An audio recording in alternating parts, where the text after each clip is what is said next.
Okay, leaders, I know you are creating things for your team. You're getting together with them in person. Maybe it's a Zoom, it's a power hour, maybe it's a team chat.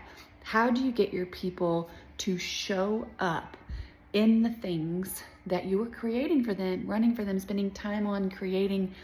And how do you get them to show up? One, let's ask this question, because this is the question that maybe you need to restructure how you're thinking about this. Why are they not showing up? Did you ask them the day and time before you scheduled it, or did you just schedule the day and time that was best for you? Why else might they not be showing up? Well, maybe they don't understand the importance of it. And this is something I learned from my uplines, is the idea of repeat, repeat, repeat, remind, remind, remind. And this is how this works, right? Let's say you have a meeting set up. Maybe it's on the first of the month. And you're like, okay, you guys, let's get together. Here's this day and time. And you share it one time.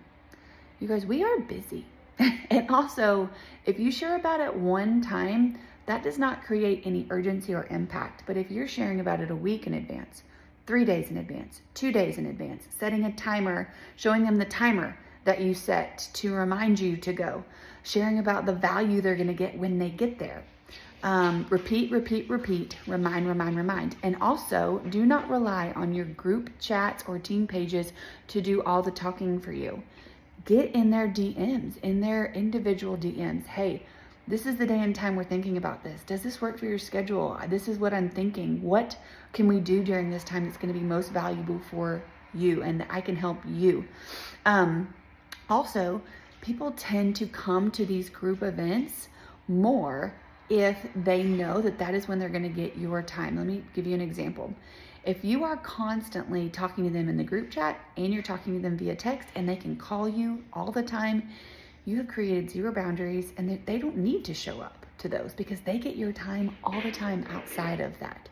But if you have set a boundary to where you are not on your phone 24/7, you're not constantly talking to them outside of it, and they know that the value that you're going to bring to their life when they get to sit down with you is worth their time, then they're going to make it a priority. And so anyway, those are some things that have really helped me. Don't just do it once, okay? Repeat, repeat, repeat, remind, remind, remind. Make sure they understand why they need to be there, the value they're going to get from being there.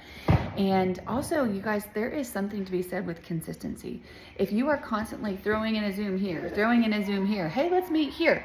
That's fine when you have a smaller team, but as your teams get bigger, they need consistency. They need something they can trust, and they need something that they know is coming. And that is why we had started doing weekly team calls, same day, same time. The moment that we started doing every other week, I noticed a shift in attendance because people were second guessing. Is it tonight? Is it not? They're not going to put forth the effort to go ask when. They're just going to skip. So create some consistency with these meetings that you're giving your team. And no matter what, you be the consistent. Show up, even if there's one person, whether there's 5, whether there's 300, okay? Those are just some things that have really helped me over the years, and maybe they can help you too.